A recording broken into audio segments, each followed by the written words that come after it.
Hi friends. నా పేరు Surendra. Welcome back to my channel. నిజంగా 'బిగ్ బాస్' సీజన్ 9లో ఎక్స్‌పీరియన్స్ మ్యాటర్స్ అంటే తనకున్న ఎక్స్‌పీరియన్స్‌ని బట్టి ఇట్లే గెస్ చేయగలిగిన వ్యక్తి ఎవరైనా ఉన్నారంటే she is none other than Sanjana. So, గేమ్‌ని అసెస్ చేస్తది. బయట ఏదైతే మాట్లాడుకుంటామో యాజ్ ఈజ్ వర్డ్స్ సంజన నుంచి వస్తాయబ్బా! ఏమాత్రం అసలు మామూలు డీకోడింగ్ కాదామె. అంటే ఈరోజు కొన్ని మాటలు చెప్తది. భరణి అండ్ తనూజ ఉన్నప్పుడు 'డెమాన్ ఈజ్ ఆల్ రౌండర్' అని పిన్ టు పిన్ అందరూ బయట మాట్లాడుకునే మాటలే. అంత బాగా అనలైజ్ చేస్తది. కొన్ని విషయాలు చెప్తే మీకు కోపమొస్తది గానీ, నిజంగా ఈ టైంలో ఆమె శారీస్ తీయటం అనేది అంత కరెక్ట్ అనిపియలే నాకు. ఎందుకంటే, ఏంట్రా ఇది సిల్లీ పాయింటే కదా! ఎందుకు అడ్రెస్ చేయాలి దీంట్లో అంటే, ఇప్పుడు కొంతమంది ఫ్యాన్స్ ఉంటారు. అక్కడ అన్నీ మ్యాటర్సే. మనం అనుకుంటాం ఓన్లీ గేమ్ అని. శారీస్ కట్టుకున్న మ్యాటరే, మంచి డ్రెస్ ఏసుకున్న మ్యాటరే, వాళ్ళ నడవడిక మ్యాటరే, కిచెన్‌లో ఎవరు పని చేస్తున్నా అన్నీ మ్యాటరే. ఆమె ఒక్కోసారి అంటది చూడు, "ఈ శారీ చాలా బాగుందిరా! ఇది 1.2 లాక్స్" అట్లా ఆమెకి శారీస్ బాగా కట్టుకుంటది. లేడీస్‌లో చాలామంది ఈ శారీస్‌ని చూసి ఓట్లేస్తున్నాము, ఈ డిజైన్ పీస్‌ని చూసి ఓట్లేస్తున్నాము అనేవాళ్ళు గూడా ఉన్నారు. కావాలంటే ప్రూఫ్‌లు గూడా పెడతా నేను. చాలా ఆల్రెడీ సర్క్యులేట్ అయినియి. సో, అటువంటప్పుడు ఖచ్చితంగా ఆమెని అలా ఆ డ్రెస్సులకే పరిమితం చేసి ఆమె శారీలన్నీ తీసేయటం అది ఏం యాక్టో నాకు అర్థం కావటంలా. అంటే అట్‌లీస్ట్ వాళ్ళు కట్టుకునే డ్రెస్సుల్ని మొత్తం కట్టగట్టి మళ్ళా 'బిగ్ బాస్' తదుపరి ఆదేశం వచ్చేంత వరకంటే ఏమో ఆమె డ్రెస్సులకు కూడా అట్రాక్ట్ అయ్యేవాళ్ళు కూడా కొంతమంది ఉంటారు గదా! అయ్యో! సంజన గారి శారీస్ నీట్‌గా కట్టుకుంటార్రా అని. ఒక్కోసారి ఏంటో 'బిగ్ బాస్' చేసే పనులకి ఇదుండదు. మాట్లాడదాం. దానికంటే ముందు మీరొక్క లైక్ చేయండి. మీ లైకే వీడియోస్ ముందుకు తీసుకెళ్ళగలవు. ఇంకోటేంటంటే 'భరణి, తనూజ' కన్వర్జేషన్ ఉంటది. "నువ్వు 80% మారావమ్మా. కానీ దివ్య అలా లేదు. అందుకే నామినేట్ చేశానంటాడు." ఆ తర్వాత అందరి ఫోటోస్ వస్తాయి. రీతు భరణిని అసల ఎందుకు ఇన్‌స్పిరేషన్ అంది? ఏం జరిగింది? ఇయన్నీ మాట్లాడుకుందాం. ఓకే. నేను నేను చూసినంతలో కొంచెం ఇంట్రెస్టింగ్ ముచ్చట్లు మీ ముందుంచే ప్రయత్నం చేస్తున్నా. సో, భరణి, తనూజ డిస్కషన్ ఏందంటే, తనూజ అడిగిద్ది. "బాండింగ్స్ వలన నేనెలా బయటికెళ్ళొచ్చానో, నువ్వు గూడా అలా బయటికెళ్ళొస్తే తెలుస్తది" అని అంటాడు గదా! ఒకసారి గట్టిగా. "అలా ఎందుకన్నావు?" అన్నట్టు అంటది. అంటే నేను వెళ్ళే ముందు తనూజ వేరు. నేను లోపలికొచ్చాక అట్లా ఉండొచ్చేమో గానీ, నేనొచ్చాక తనూజ వేరు. నేను అబ్జర్వ్ చేసే కదా! నువ్వు చాలా వరకు మారావు. 80% మారావు. నువ్వు అర్థం చేసుకొని ఆడుతున్నావు బాండింగ్స్ ఇయన్నీ గాకుండా. కానీ దివ్య అలానే ఉండిపోయింది. అందుకే నామినేట్ చేశాను అన్నట్టు చెప్తాడు. సో, ఇది భరణి గారు ఎందుకిలా చెప్తున్నారనే దాని ఎనకాల ఇప్పుడు ఈ వీక్ లాస్ట్ వీక్ ఎట్లాగైనా ఆయన ఇమ్యూనిటీ గావాలి. ఈ వీక్ కొంచెం ఇవి గూడా ఆయనకు అవసరమే. అట్లా చెప్తున్నాడా? అది యాక్చువల్‌గా ఆయన థాట్ ప్రాసెస్ నిజంగా అలానే ఉందా? సో, నిజంగా అంత చేంజ్ చూసాడా? తనూజ బిహేవియర్‌లో అంత చేంజ్ గమనించాడా ఇతను? అనేది మాత్రం క్వెషన్ మార్కే. ఎందుకంటే అవసరం అన్నీ నేర్పిస్తది. ఇప్పుడేందంటే ఆయనకి అవసరం. పాపం లాస్ట్ వీకే తనూజ దగ్గరికెళ్ళి "ఒక్క వారం నన్ను సేవ్ చేయలేవా? మొట్టమొదటిసారిగా అడుగుతున్నానన్నప్పుడే" అయ్యో! అనిపిచ్చింది చాలామంది జనాలకి. అట్లానే ఈసారి గూడా ఆమె చేతిలో పవరుంది. That too captain. సో, 2 రకాలుగా ఇప్పుడు ఆమె సేవ్ చేసే పవరుంది. నెక్స్ట్ వీకు ఒకరినొకరు స్వాప్ చేయమనో, లేపోతే ఇంకొకరిని చేయమనో అన్నా గాని ఆమె చేతిలో ఇంకో పవర్ కూడా వచ్చే ఛాన్స్ ఉంటది. సో, అట్లా వరాలున్నాయి కాబట్టి ఎందుకైనా మంచిదని జెప్పి అలా ఉంటున్నాడా? ఇక్కడ భరణి గారేమన్నా గేమ్ ప్లే చేసారా అన్నట్టు అనిపిచ్చింది నాకు. హ్మ్. ఇక్కడ మోర్ దాన్ ఎమోషన్ వీటన్నిటికంటే గూడా ఇంక లాస్ట్‌కొచ్చేసింది గదా! ఇంక సర్వైవల్ ఫ్యాక్టర్ ఇంపార్టెంట్ ప్రతి ఒళ్ళకి. వాళ్ళ ఇది యూజ్ జేసి అక్కడ లోపలుండాలి అన్నదన్నట్టిది కనిపిచ్చింది నాకు. ఓకే. తర్వాత కానీ ఒకటి మాత్రం ఖచ్చితంగా చెప్తా నేను. 'భరణి' గారి విషయంలో వీళ్ళిద్దరిలో ఆ బంధాలు, అనుబంధాలు వాటి మీద కామెడీ అయ్యుండొచ్చు, ఏమైనా ఉండొచ్చు గానీ, కొంచెం ఎఫెక్షనేట్‌గా ఈ అమ్మాయేమో నాన్న, ఆ అమ్మాయేమో అన్న అని అంటది గదా!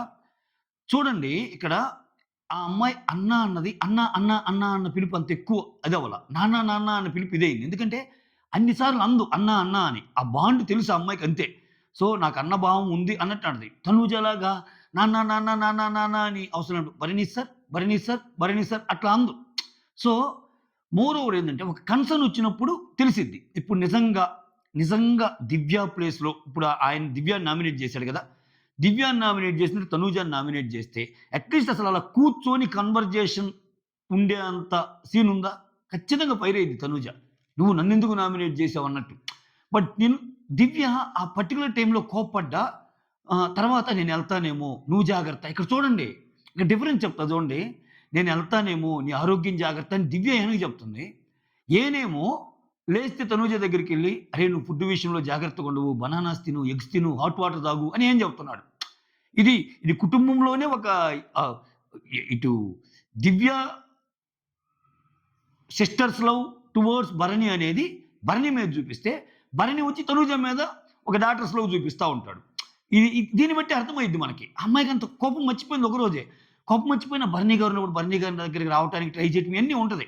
సో ఏందంటే బియాండ్ ద గేమ్ అబ్బా! ఇప్పుడు 'బిగ్ బాస్' హౌస్‌లో నడుస్తాయేమో గానీ, రేపన్న రోజు బయటికెళ్ళాక సరే ఒక వారం ముందు వెనక ఎళ్తారు అందరూ. రేపన్న రోజు బయటికెళ్ళాక భరణితో క్లోజ్ బాండ్ మెయింటైన్ చేయగలిగే, ఒక ఫ్యామిలీ బాండ్ మెయింటైన్ చేయగలిగే ఇది దివ్యకే ఉంటది. తనూజకు ఉండదు. ఎందుకంటే తనూజ గేమ్‌లో రకరకాల పాసివాలు చూపిచ్చింది.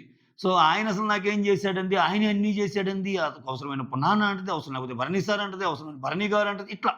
సో రకరకాలుగా ఉంది. అందుకని సో ఈయన గూడా ఇంక గేమ్ ఆడటం స్టార్ట్ చేసాడేమో, నాకెందుకమ్మా నీతోటి నన్ను ఒక 2, 3 వారాలు ముందుకు నెట్టు అన్నట్టుగా ఏమన్నా అట్లా ప్లాన్ చేస్తున్నాడా అన్నట్టు అనిపిచ్చింది. ఎందుకంటే ఇట్టే తెలిసిపోద్ది నీకు నిజంగా. లేకపోతే ఆయన ఎప్పుడు అన్నట్టే ఒక మాట అంటుంటాడు కదా ఎప్పుడు, తనూజ, దివ్య నేనెప్పుడైనా నిన్నే ఎందుకు చెప్తాను, నీకే ఎందుకు చెప్తానంటే, నువ్వు అర్థం చేసుకోగలవురా, తను అర్థం చేసుకోలేదు అంటాడు అప్పుడప్పుడు. సో నామినేషన్ వేసినా అర్థం చేసుకోగలడు. ఈ బంధాలకు బ్రేక్ ఇవ్వటానికి నామినేషన్ ఏసాడు అని అర్థం చేసుకోగల శక్తి సామర్థ్యాలు దివ్యలో ఉన్నాయని దివ్యకేసుండొచ్చు. అటు పక్కేస్తే ఫైర్ గదా! కానీ ఈ మధ్య ఊరికే అంటున్నాడు. నేను అసలు యాక్చువల్‌గా వచ్చింది దివ్య, తనూజాని చేద్దాం అనుకున్నాను. సో అలా అయిపోయింది. సంజనాని చేయాల్సొచ్చింది. నెక్స్ట్ దివ్యాని చేయాల్సొచ్చింది అని అంటాడు. కానీ తనూజ ఎందుకు ఆగిపోయిందంటే ఓన్లీ వన్ మ్యాటర్. తనూజే చాలా powerful. So in and out powerful. ఇంట్లో హౌస్‌లో ఆళ్ళందరికి తెలిసిపోయింది. బయట ఓటింగ్‌లో పవర్‌ఫుల్ ఇయన్నీ. ఇది కారణాలు. సరే గైస్ కొంచెం విశ్లేషణ జోడించాల్సొచ్చింది లైవ్ అప్‌డేట్స్‌కి. ఏమనుకోవద్దు. ఓకేనా? ఎందుకంటే పాయింట్ వచ్చినప్పుడే చెప్పగలం గదా! ఆ తర్వాత ఆ! రీతు వచ్చి ఆహ్, రీతు ఫోటో వస్తే నవ్వుకుంటా వస్తది. భరణి ఫోటో తెస్తాడనమాట. భరణి గారికి థాంక్స్ చెప్తా. ఇంకా ఆ అమ్మాయి స్టోరీ చెప్తా ఉంటది. ఆ ఫోటో ఎప్పుడు దిగాము, ఆ ఫోటో తీసింది మా డ్యాడీనే. సో మా మమ్మీ కోసం ఆ! ఇక్కడేమంటదంటే ఆ సీన్‌లన్నీ ఈవినింగ్ ఇంకా ఎక్కువ క్లారిటీ వస్తాయి. అక్కడ కొంచెం కట్ చేశాడు. కాపోతే ఒకటి చెప్పిద్ది. నాకు ఈ ఫోటో తెచ్చిన పర్సన్‌తో కూడా నాకు ఒక రిలేషన్ ఉంది. ఒక సీన్ ఉందని చెప్తా. ఆ ఫోటో భరణి గారు తెస్తారు గదా! నేను మా అమ్మ కలిసి సీరియల్ చూసేవాళ్ళం చిన్నప్పుడు. నాకు ఫస్ట్ నుంచి కూడా ఏ డాక్టర్‌నో, ఇంకొకరినో కావాలని లేదు. నేను యాక్టరే కావాలనుకునేదాన్ని. ఆ సీరియల్‌లో చూస్తుంటే ఆ సీరియల్‌లో భరణి గారిది విలన్ క్యారెక్టరు. నేను కూడా పెద్దయ్యాక ఇలా విలన్ కావాలనుకునేదాన్ని. సో, అటువంటిది ఆయనతో కలిసి యాక్ట్ చేశాను. ఆయనతో కలిసి ఉంటున్నాను అన్నట్టు అది జరిగిద్దనమాట అది. సో, ఆ రకంగా మీరు నాకు ఇన్‌స్పిరేషను అంటే అన్నట్టు. అంటే చిన్నప్పుడే మా అమ్మతో కలిసి వీడియో చూసేటప్పుడే నాకసలు ఫస్ట్ అది వాట్ యూ కాల్ ఒక ఫస్ట్ థాట్ వస్తది కదా మైండ్‌లో. అది రావటానికి కారణం గూడా మీరే. సీరియల్స్‌లో మీరు విలన్‌గా యాక్ట్ చేస్తే చూసేదాన్ని అన్నట్టు. అంటే భరణి గారు కూడా మనిద్దరం కలిసి యాక్ట్ చేసాం, కలిసి ఉంటున్నామంటే యెస్ సార్ అది ఇది అన్నట్టు అంటది. అక్కడితో ఆ బిట్ అయిపోద్ది. ఓకే. ఆ తర్వాత ఆ! ఆ తర్వాత ఆ ఫోటో తెచ్చి పెట్టి కొంచెం ఫీల్ అయ్యిద్ది. నేను ఎన్ని జన్మలున్నా మీ కడుపునే పుట్టాలమ్మా. అమ్మ, నాన్న నిన్న నాన్న ఫోటో వచ్చింది. ఈరోజు అమ్మ ఫోటో వచ్చింది. I'm so happy. నా బిడ్డ పక్కనే ఉండండి. అది ఇది అని చెప్పి వాళ్ళని కొంచెం వాళ్ళతో పర్సనల్‌గా మాట్లాడి గేమ్ కూడా నేను కొంచెం డిఫరెంట్‌గా ఆడానమ్మా నిన్న. కొంచెం చూడాలింకా. కవర్ చేసుకుంటాను నాలో తప్పుల్ని. ఇట్లా మాట్లాడిద్ది. ఆ తర్వాత గౌరవ్, దివ్య, నిఖిల్‌తో ఒక కాన్వో ఉంటది. గౌరవ్ ఏమంటంటే నేను ఒక ఓపెన్ బుక్ లాంటోడిని అంటాడు. అంటే నిఖిల్ వెంటనే. నిఖిల్ అసలు భలే ఏస్తాడబ్బా సైలెంట్ జోక్స్. "నువ్వు ఓపెన్ బుక్‌వా? నువ్వొక బుక్కువే. కానీ నీ బుక్‌లో వేరే వాళ్ళ బుక్కులు పేజెస్ అన్నీ వచ్చి అతికించుకుంటావు" అన్నట్టు చెబుతాడు. అంటే ఎప్పుడు వేరే వాళ్ళ గురించి ఆలోచిస్తాడు గదా! అట్లా. అప్పుడు దివ్య గూడా, "అమ్మో! నువ్వన్నీ చింపి పెట్టేస్తావురా బాబు! వేరే వాళ్ళ పేజీలు కూడా చింపి పెట్టేస్తావు నీ బుక్‌లో. నువ్వు ఓపెన్ బుక్‌వా" అన్నట్టు మాట్లాడుకుంటారు. ఆ తర్వాత సంజన, భరణి, తనూజ. ఇక్కడ పాయింట్ టు పాయింట్ చెప్తాను. యాజ్ ఈజ్ వర్డ్స్ చెప్తాను. అసల ఎంత బాగా అసిస్ట్ చేసిందంటే 'డిమాండ్ పవన్‌ని' మీరు గమనిస్తే 'డిమాండ్ పవన్' క్యారెక్టర్ గురించి గాని, 'డిమాండ్ పవన్' బిహేవియరల్ యాస్పెక్ట్స్ గురించి గాని మాట్లాడంటే నాట్ ఓన్లీ సంజన, వచ్చిన మాధురి గూడా రీతూని తప్పట్టిది గాని 'డిమాండ్ పవన్' తప్పడు. చాలా మంచోడు అంటది. వచ్చిన రమ్య గూడా "అరే! రీతూ తేడా గాని నువ్వు మాత్రం బాగా ఆడరా! నువ్వు మంచి గేమర్ ఉన్నావురా! నువ్వెందుకు పాడు చేసుకున్నావు" అంటది. సో, అట్లా వచ్చిన ప్రతి వాళ్ళు మాక్సిమం 'డిమాండ్' తప్పట్రు ఎక్కువ. చూడండి కావాలంటే. సో, అలానే ఇది ఫస్ట్ టైమ్ గాదు. ఈ కాన్వో ఒక్కటే గాదు. మీరు సంజనని గమనిస్తే రీతుని తోసేటప్పుడు గూడా, "అరేయ్! నువ్వు నాకు తమ్ముడులాంటోడివి. నీకే చెప్తున్నాను. నా బాధల్లో నేనున్నా. అయినా గాని నీకు ఇప్పుడు నీ బాధ గురించి ఆలోచిస్తున్నా అంటే అర్థం చేసుకో" అన్నట్టు చెప్తది. సో, ఒకటికి 2 సార్లు "నువ్వు తమ్ముడులాంటోడు" అని చెప్తది. మోర్ ఓవర్ అందరూ వేరే వేరే పర్సన్స్ పెట్టినా విన్నర్ రేస్‌లో డిమాండ్ గూడా ఉన్నాడు అని గుర్తించిందామె. As per the big boss game, as per the core big boss lovers game అయితే demand is on the list అంతే. కానీ అది ఓన్లీ ఆటని బట్టి ఉందా? ఎన్ని రాజకీయాలు సార్. సో, బయట ఉండాలి, ఫేస్ వాల్యూ ఉండాలి. ఆటని మించి ఇయన్నీ ఫేస్ వాల్యూ ఉండాలి. ఆ తర్వాత చిన్న క్యూట్ యాక్షన్స్ ఉండాలి. వీటన్నిటిని మించి పీఆర్ యాక్టివిటీస్ నడవాలి. వీటన్నిటిని మించి ప్రీ ఎగ్జిస్టింగ్ క్రేజ్ ఉండాలి. ఇన్నిటి మీద నడవాల 'బిగ్ బాస్' ప్రయాణం. అలాంటప్పుడు బాగా ఆడేవోళ్ళు అప్పుడే రానిద్దాం అనుకునేవాళ్ళకి ఏడున్నాయి ఈ రోజులు. అందుకే నేనెప్పుడు చెప్తుంటా. ఆ రోజులు పోయినియి. ఒక మినీ వరల్డ్ లాంటిది 'బిగ్ బాస్' అందరిని తెచ్చేస్తారు. మనం ప్రూవ్ చేసుకోవాలి. శారీరక, మానసిక డాష్ అన్నీ ఏమి లేదు. ఉత్త డాష్‌లే అన్నీ. ఇప్పుడేందంటే సింపుల్‌గా ఏ యాక్ట్ చేస్తే వాళ్ళకి రెవెన్యూ వస్తది. ఎవరిని ముందు పెడితే వాళ్ళకి రెవెన్యూ వస్తది. దీన్ని ఉపయోగించుకొని తర్వాత సీరియల్ అవకాశాలు ఎవరికివ్వాలి. దానికి ముందు సీరియల్స్‌లో ఉన్నోళ్ళని ఎవరిని తేవాలి. ఇదే నడక. అది మ్యాటర్. ఆ! సరే ఇక్కడ సంజన వచ్చి భరణి, తనుజ తోటి డిమాండ్ గురించి అన్న మాటలేం తెలుసా? డీమాన్ పవన్ ఆడు వాళ్ళు వాళ్ళు మెచ్చుకోవాల్సిన విషయం ఏందంటే వాళ్ళు ఒక ఆల్ రౌండర్ ఫీల్ ఉంటది డీమాన్‌లో. ఓకే. వండుతాడు. కూర్చొని ముచ్చట్లేస్తాడు. యాజ్ ఈజ్ వర్డ్ చెప్తున్నా నేను. వండుతాడు. కూర్చొని ముచ్చట్లు వేస్తాడు. బాధ వింటాడు. కూర్చొని సలహాలిస్తాడు. తన ప్రాబ్లమ్ చెప్పుకుంటాడు. ఓకే. అండ్ మోస్ట్ ఇంపార్టెంట్‌లీ చాలా బాగా వండుతాడు. ఎక్సర్‌సైజ్ చేస్తాడు. టాస్కులు ఆడతాడు. ఒకరి మీద అరవడు. ఇట్లా చెప్పుకుంటా పోద్ది. ఇక్కడ వెంటనే తనుజ అరవడా అన్నట్టు. ఇన్నెక్కువ చెప్పేసరికేమో ఏంటి నువ్వు వేరే వాళ్ళని ఇంత పొగడాలా నా ముందు అన్నట్టు. అరవడా అన్నట్టు అంటది. అంటే యాహ్! అరవడంటే ఖచ్చితంగా వాడికి వాడు కావాలని అరవడు. ఓకే. కానీ రెచ్చగొడితే మాత్రం అరుస్తాడు. అరిచే మనిషైతే అరిచే మనిషి కాదు. రెచ్చగొడితే అరుస్తాడు. చాలా సాఫ్ట్ స్పోకెన్ అన్నట్టు చెప్పిద్ది.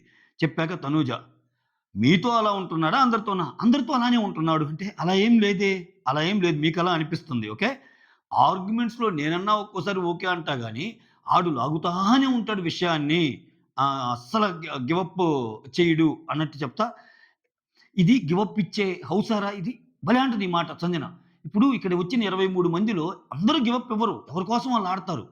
ఇప్పుడు ఇంతమంది ఉన్నామంటే అందరూ గివ్ అప్ ఇయకుండానే ఆడితేనే గదా! అంటే నేనైతే మాత్రం అన్నెసెసరీ విషయాల్లో మాత్రం పట్టించుకోను. అంటే ఇక్కడ ఏమి గురించేమో నేనైతే అన్నెసెసరీ విషయాలు పట్టించుకోను. నేనంత లాగను. డెమాన్‌తో పోల్చుకుంటే నాకెక్కడ ఆపాలి, ఎక్కడ తగ్గాలి తెలుసు అన్నట్టు అంటుంది.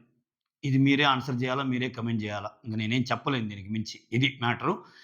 సో, ఒక్కొక్కరికి ఫోటోస్ వస్తా ఉంటాయన్నమాట. "ఏరా నేను అందంగా లేనా?" అది ఇది అని చెప్పి కళ్యాణ్‌తో జోక్స్ ఏస్తా ఉంటది. ఇంకా ఇక్కడి నుంచి అరుస్తా ఉంటది. అక్కడ తనూజ నిలబడి ఉంటే మధ్యలో రీతు అరుస్తా ఉంటే, "అబ్బా! దీని గోల వినలేకపోతున్నాము. అసల అబ్బో! తలపోటు వచ్చేటట్టుందని" డిమాన్ అంటాడు.